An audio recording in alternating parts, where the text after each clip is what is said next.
Dear friend, good evening. I'm very sorry to jeopardize your Friday evening, but it was independent to my volunty. So permit me to start in French. Le Royaume du Maroc se félicite de l'adoption de la résolution du Conseil de sécurité sur la question du Sahara. Je voudrais à cette occasion exprimer nos vifs remerciements et notre gratitude au penholder, la délégation américaine, pour avoir élaboré ce texte, négocié et surtout réussi à son adoption à l'unanimité. Grâce à ce texte, le mandat de la MINURSO a été prorogé d'une année. Ce texte rend hommage aux actions du Maroc. En même temps, il responsabilise les autres parties. Il leur enjoint de se conformer à la légalité internationale. Le texte du Conseil de sécurité aborde trois aspects importants et bien sûr il y a deux aspects qui ne figurent plus et je vous les exposerai plus tard. Tout d'abord en ce qui concerne le processus politique. Cette résolution reprend ou plutôt adhère à la vision et à l'ambition du secrétaire général de relancer le processus politique pour le règlement du problème du Sahara sur la base du compromis et du réalisme. Cette résolution renouvelle dans ce contexte les félicitations au Maroc pour son initiative d'autonomie pour le règlement de ce problème ainsi que pour ses efforts louables et crédibles dans ce sens. Cette résolution, avec ses expressions, consacre la prééminence, mais également la pertinence de l'initiative d'autonomie en tant qu'option unique pour le règlement du problème du Sahara marocain.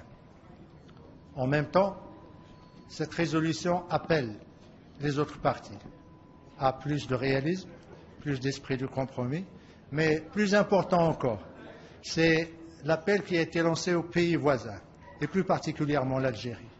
Pour la première fois, le Conseil de sécurité adresse à trois niveaux, à trois reprises, son appel pour que les pays voisins, et particulièrement l'Algérie, pour qu'il apporte une contribution importante au processus politique pour le règlement de ce problème.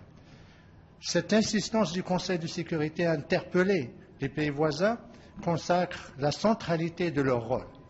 Ainsi, l'Algérie ne peut plus se permettre de se dérober ni à sa responsabilité dans ce problème régional, ni à son rôle qu'il se doit de jouer pour parvenir à un règlement définitif de ce problème dans le cadre d'une solution politique. Deuxième point, c'est la question des droits de l'homme.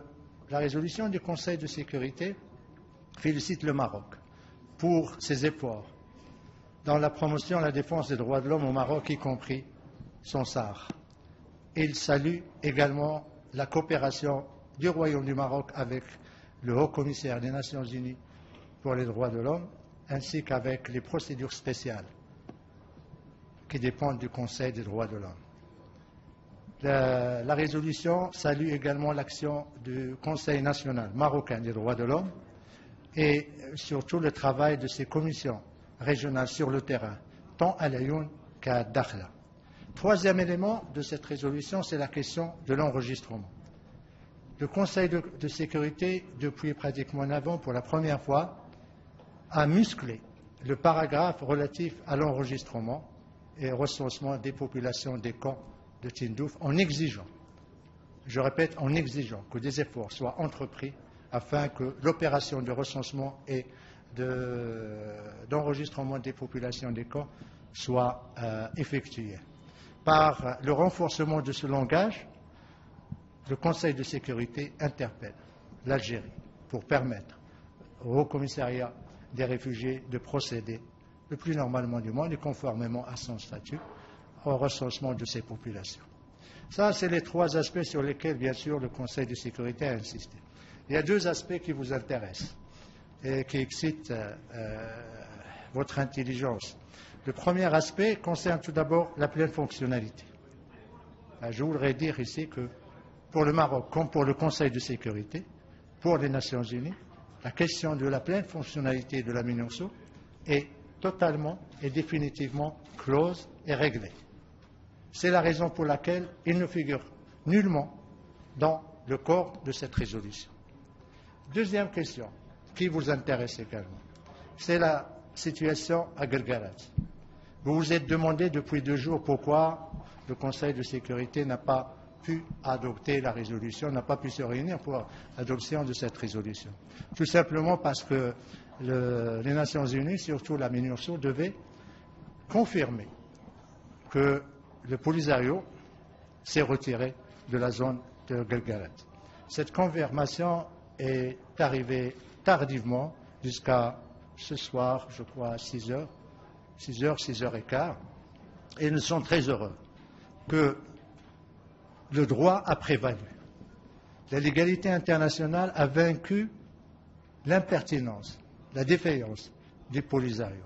La légalité internationale et surtout la détermination des membres du Conseil de sécurité ont fait plier le Polisario. Ils l'ont obligé à se retirer. Polisario ne s'est pas retiré de son plein gré. Polisario avait peur de la condamnation du Conseil de sécurité. Et comme vous l'avez déjà vu, sûrement tous, dans les différentes versions de la résolution préparée par les États-Unis, la première version condamne le Polisario, parce qu'il a maintenu sa présence, malgré l'appel du secrétaire général.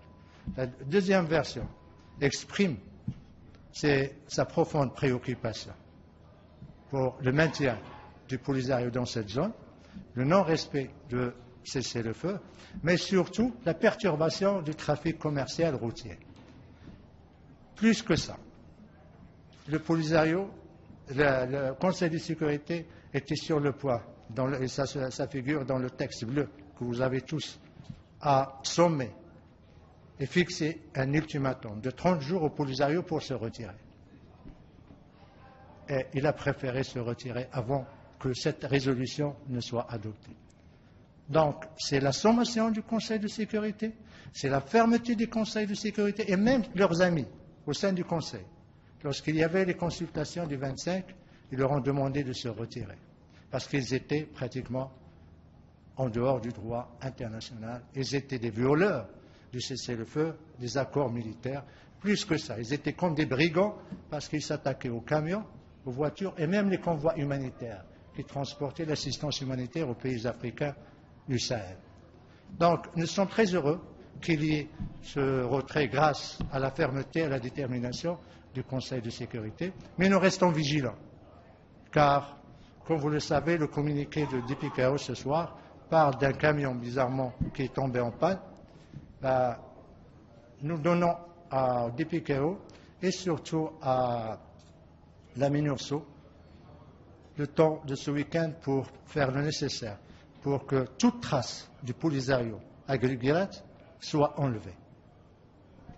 S'il reste, je finis, s'il reste une seule trace de la présence du Polisario à Guelguerat, et je le répète, il n'y aura pas de processus politique, il n'y aura aucune discussion avec qui que ce soit, même avec les Nations Unies, parce que nous faisons confiance au DPKO, nous faisons confiance à la MINURSO. C'est eux qui ont confirmé le départ ce soir à 6 heures de tous les éléments. Alors, nous ne voulons même pas qu'il y ait un camion, qu'il soit en panne ou qu'il ne le soit pas. Nous donnons la chance au DPKO pour confirmer, mais nous ne souhaitons pas que le DPKO ni la MINURSO ne cautionnent la duperie, ne cautionnent la tricherie. Cette confiance reste et nous espérons que cela sera réglé dans les prochains jours. S'il vous plaît. Voilà, c'est Algérie Presse Service. J'aimerais bien, peut-être que je vais extrapoler un petit peu, parler d'un autre sujet. Il y a le mouvement de l'indépendance du RIF, le mouvement Khattabi, qui prend de l'ampleur quotidiennement. On assiste à des manifestations chaque jour. Il y a des appels multiples vers l'international, pour sensibiliser la communauté à l'international. Il y a une partie des terres occupées, des terres des Rifains occupées. Quels commentaires faites-vous? Qu'est-ce que je pense? Tout simplement, au Maroc, il y a une démocratie. Tous ceux qui ont une opinion différente, qui peut être différente du gouvernement, peuvent s'exprimer. C'est pour cela que ces gens au RIF s'expriment chaque jour, librement, sans qu'ils ne soient ni attaqués, ni emprisonnés. Ce n'est pas la situation en Algérie, où il y a des morts, où il y a des dizaines, sinon des centaines de gens qui sont disparus.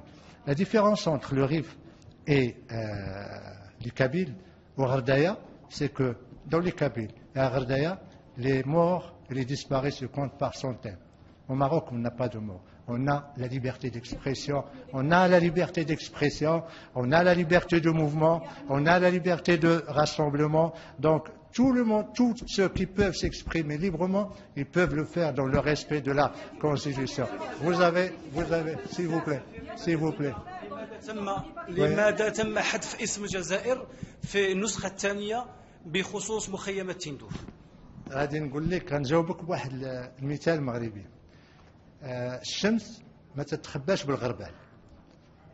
الجزائر عملت كل شيء باش يتحذف سميتها من بعد الإشارة لمخيمات تندوف باش ما يقولوش أن عندها مسؤولية.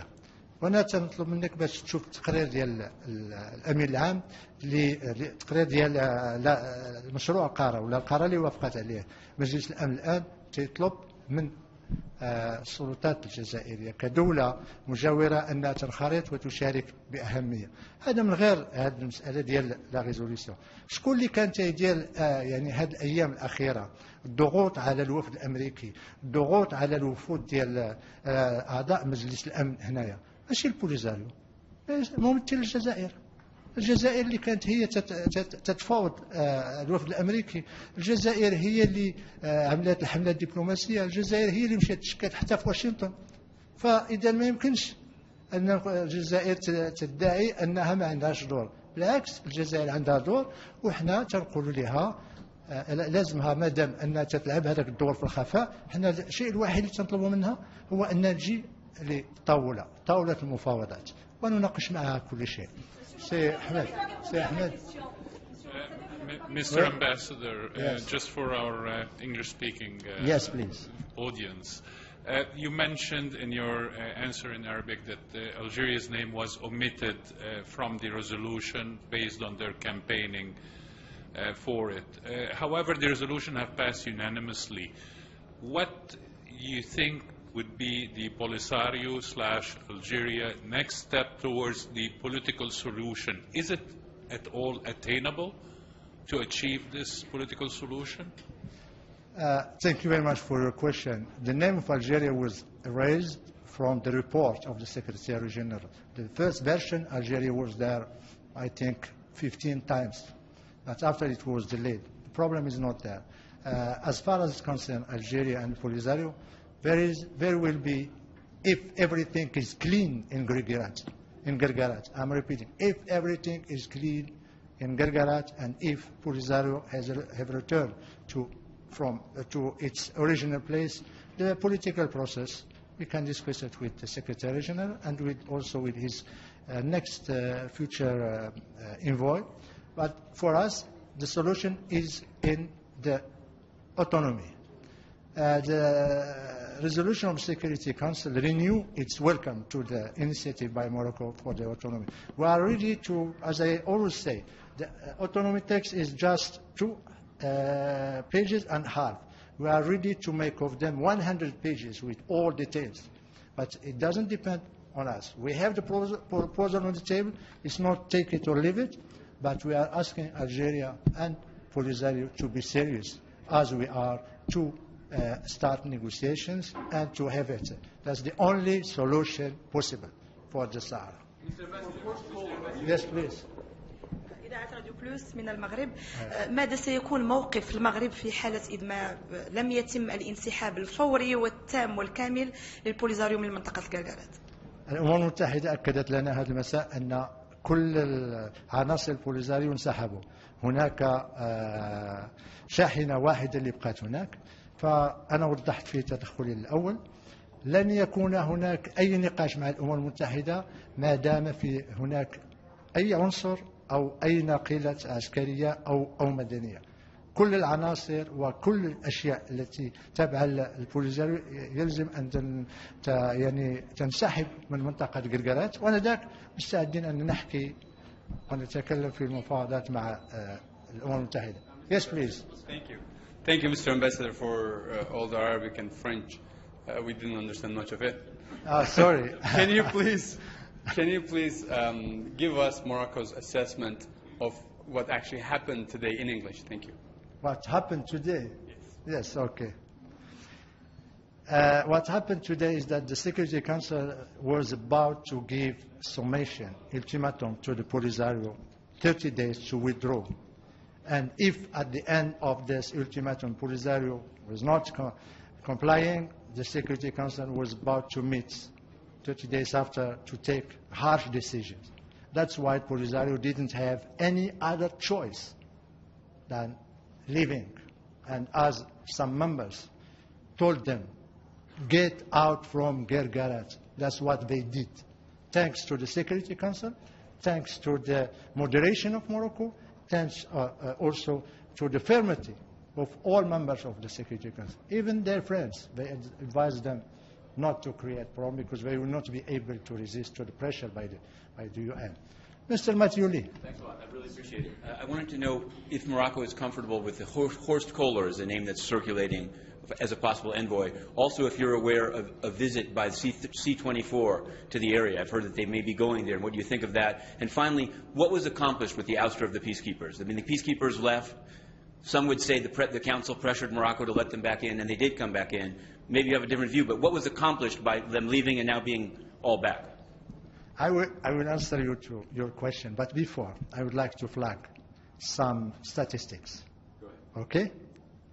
This question that you just put to me now, you know what's its number? 225 questions that you put on Morocco in 1 year. 225. 500 on Burundi? No. Let me continue, please. More than that, you wrote almost 150 articles on Morocco. You are free. I never complain about that. I'm just telling you that you never put any question on Polisario. You have never put any question on Algeria. You have never put any question on Venezuela. So, but I will now that everybody knows which kind of journalist you are. No, sorry. So let me. You ask me to. It's not a crime to write articles. You want you have a right to put any question. But I'm just telling you, and I want that the world should know who you are and whom you are targeting. And you the occupiers. That's true. So for your question, we didn't talk about any successor to Mr. Ross because we were waiting for the cleaning up of Guerguerat. As far as Guerguerat is not clean, as far as Polisario is not out of this region, we are not ready to discuss anything with anybody. Is that clear? Please. Yes, s'il vous plaît. Let's others. Avec la réintégration du Maroc à l'Union africaine, est-ce qu'on peut parler d'une prochaine lune de miel entre les Sahraouis et les Marocains? Il n'y a pas de lune de miel entre Sahraouis et Maroc. Pour nous, les Sahraouis sont des Marocains. Les gens qui sont dans les camps de Tindouf sont des Marocains.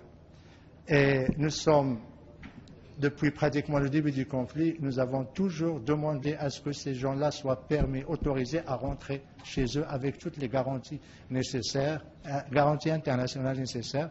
Et les écrits du Maroc, aussi bien auprès du Haut-Commissariat aux réfugiés qu'auprès du secrétaire général, sont clairs.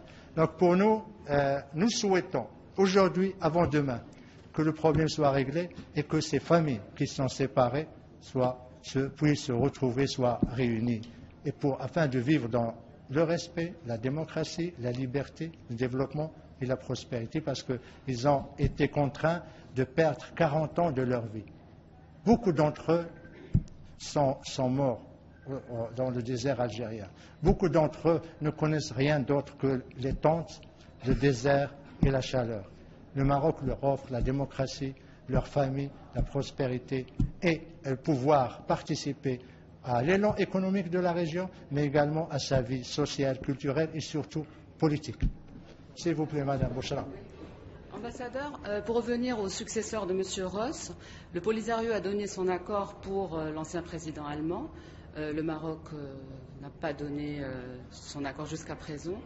Et qu'est-ce que vous gardez si vous devez garder quelque chose, de la médiation de M. Ross, quel serait le souvenir que vous garderiez de M. Ross? Il y a deux questions dans votre question. Tout d'abord, la première question, c'était sur le successeur de M. Ross. Tout d'abord, nous n'avons rien contre ni l'Allemagne avec laquelle le Royaume du Maroc entretient d'excellentes relations bilatérales, économiques, politiques, culturelles et commerciales. Nous n'avons rien contre non plus aucun ancien chef d'État allemand. Donc pour nous, nous sommes à l'aise. Nous avons seulement dit que nous l'avons déjà signifié au secrétaire général que le Maroc n'était pas disposé de parler de qui que ce soit comme successeur, ni de la reprise du processus, tant que Guelguerat n'est pas réglé. Maintenant que Guelguerat est en phase pratiquement de régler, mais nous attendons les dernières traces qu'il disparaisse, nous serons disposés, après vérification et authentification, nous serons disposés à en parler. Deuxième question, en ce qui concerne de Ross. C'est difficile à dire. Mais pour nous, Ross est l'homme du passé. Ross est venu avec la mission de faciliter la médiation, la négociation. Il en est devenu le problème, malheureusement. Nous regardons l'avenir. Le Maroc se projette vers le futur.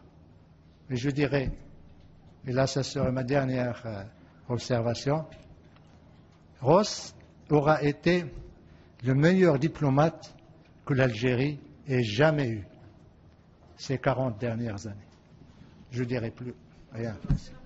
S'il vous plaît. معالي السفير، كيف ترون تأثير عودة المغرب إلى الاتحاد الإفريقي على قضية الصحراء وإشراك الاتحاد الإفريقي في هذه القضية؟ لن يكون هناك أي تأثير على رجوع المغرب للعائلة الإفريقية ديالو فيما يخص قضية الصحراء. قضية الصحراء هي مسلسل أممي وتحت رعاية الأمم المتحدة ومجلس الأمن والأمين العام للأمم المتحدة. انضمامنا أو عودتنا للاتحاد الإفريقي لن تؤثر أي شيء. كل ما يمكن تلعبه الاتحاد الإفريقي هو الدعم فقط، دعم المسلسل التفاوضي في الأمم المتحدة. وإحنا طبعا موقفنا واضح، وراكم شفتوا التقرير ديال الأمين العام كان واضح، القرار تاع مجلس الأمن الآن كان واضحا كذلك، حتى التدخلات ديال أعضاء مجلس الأمن كانت واضحة. ليس هناك أي دور سياسي، ولكن بالعكس نقول أننا حنايا منخرطين في الاتحاد الإفريقي لكي نبني معهم، لكي يعني يكون هناك دور اقتصادي، دور في السلم، في حل النزاعات، كل النقاط، كل الأجندة تاع الاتحاد الإفريقي المغرب منخرط فيها، وسوف يتحمل المسؤولية وسوف يقوم بواجبه الإفريقي إزاء إخوانه الأفارقة. ولكن هناك نقطة خلاف واحدة، قضية الصحراء. قضية الصحراء قضية الأمم المتحدة وليس الاتحاد الإفريقي. Yes. Merci, Monsieur l'ambassadeur. Question sur Tindouf. Concernant les aides humanitaires et le détournement des aides humanitaires, comment se fait-il qu'elles n'apparaissent toujours pas dans le rapport? Tout simplement parce que l'Algérie fait tout pour que ça n'apparaisse pas dans le rapport. Elle utilise pas de pression, même des menaces au Haut Commissariat des réfugiés, en leur disant si jamais ils soulèvent cette question, ils ne pourront plus exercer ni accomplir leur mission humanitaire en Algérie, ni dans les camps. Et secondo, parce que le rapport de l'OLAF, de l'Office européen de lutte contre la fraude, a identifié les personnes qui ont contribué à ce détournement, qui en ont profité, aussi bien parmi le Croissant Rouge algérien que le Croissant Rouge sahraoui, que les hauts responsables du Polisario, et même d'autres responsables régionaux. Donc c'est pour ça que cette question, parce qu'elle est hautement sensible, a à chaque fois été enlevée du rapport. Mais nous insisterons. C'est un point qui est pour nous très important, sur lequel nous insistons. D'ailleurs, notre insistance et les rapports qui ont été publiés sur le détournement ont sensibilisé les pays européens pour qu'ils conditionnent maintenant, que ce soit l'aide ou l'augmentation de l'aide, à la vérification et surtout le suivi et le monitoring de la distribution de l'assistance humanitaire à tous ceux qui en ont besoin dans les camps. سي علي. سعادة السفير، هناك يعني الأمين العام دعا إلى روحية جديدة ومقاربة جديدة في التعامل مع هذا الملف، ملف الصحراء. ما هي الخطوات التالية بعد يعني هذه الجهود التي بذلت من أجل إصدار هذا القرار بإجماع الدول الأعضاء في مجلس الأمن؟ هل تتوقع عودة المفاوضات في أي إطار زمني؟ متى سيعين المبعوث الخاص للأمين العام إلى الأمم المتحدة إلى الصحراء الغربية؟ نحن نتفائل خيرا من الأمين العام، فهناك جو جديد وبيئة جديدة في الأمم المتحدة وعقلية جديدة كذلك وجو جديد، أمين عام جديد، مسؤولين على كل المستويات جدد.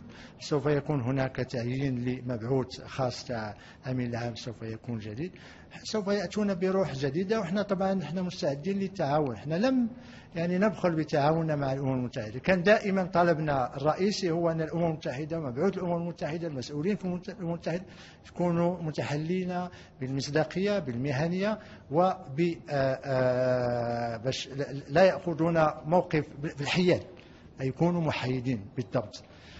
لما بدأ الآن هذا الحياد يظهر ففي استعداد طبعا. المغرب على كل المستويات عبر على استعداده أنه ينخرط في مسلسل التسوية السياسية العادلة المتبادلة يعني المقبولة من كل الأطراف لكي ننهي هذا النزاع. كما قلت لو كان بيد المغرب فقط لحلين المشكل اليوم قبل غدا، ولكن احنا لا نفقد الأمل إن شاء الله في المفاوضات، لا نفقد الأمل في أن إخواننا الجزائريين سوف ينخرطون بجدية في هذه المفاوضات، وسوف إن شاء الله نجد الحل السياسي الذي كل واحد يتمناه في المنطقة. تفضلوا سيدي.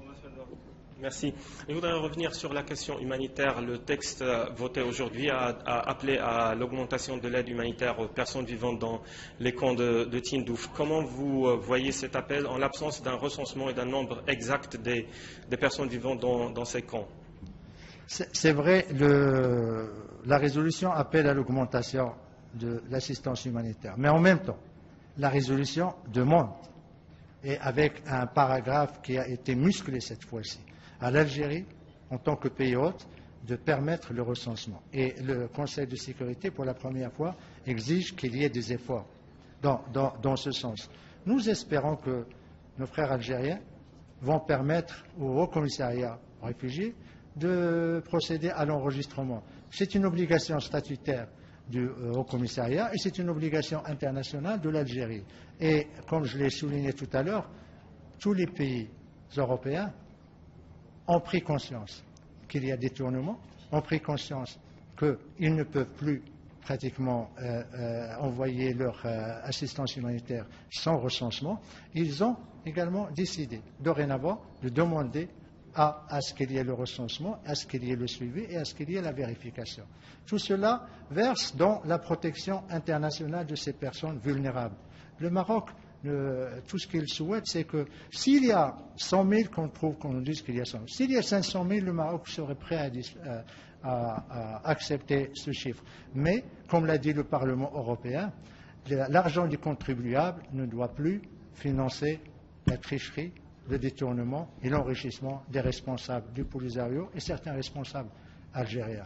Et pour votre gouvernement, je vous dirais que d'après nos estimations, d'après les familles qui vivent là-bas, et comme vous le savez, il y a des familles qui sont séparées, qui sont à Tindouf et au Sahara marocain, il y a moins de 30 000 personnes dans les camps de Tindouf. Et là, pour l'année, la deuxième année consécutive, je mets au défi les autorités algériennes de démontrer qu'il y en a plus. S'il vous plaît. Thank you, Ambassador. Yes. I don't know if you have already mentioned in French or Arabic, but I'm going to have to ask in English.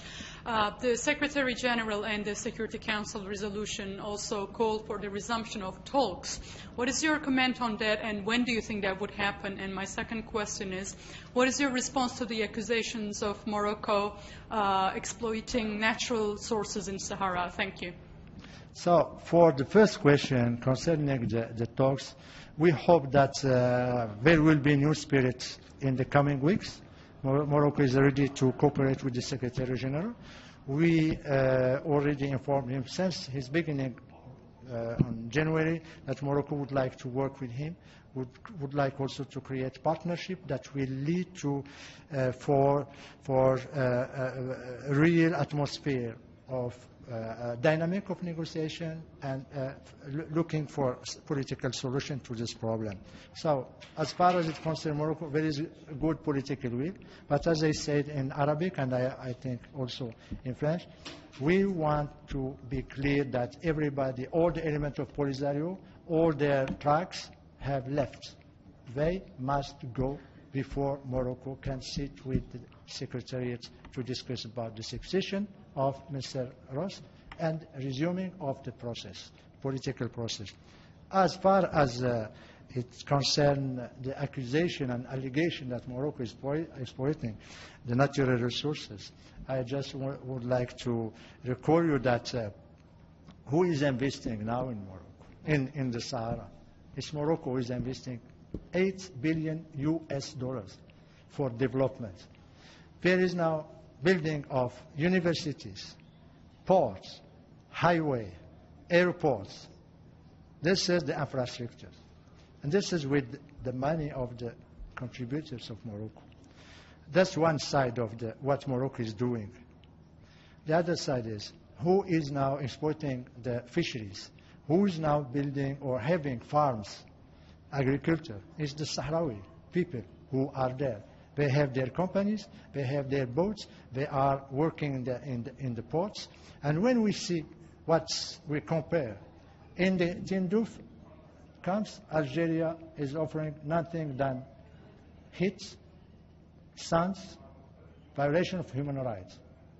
In the other side, the West, in Sahara, Morocco is offering development, prosperity, inclusivity, participation in the political life, economic life, investment, and also building a real life in the region. And as you know, one of the region is now ruled by somebody who was in the camps. He chose 10 years ago to come back to Morocco, and he involved himself in the political process, and now he is a leader of one region. That's what we are offering. We are offering also freedom, respect of human rights, offering hopes, future, better fate. That's what Morocco, what's the answer of Morocco to this allegation about exploiting natural resources in Sahara. But thank you very much for your question. Ladies and gentlemen, thank you very much for your attention and for your question. Thanks a lot. Have a nice weekend.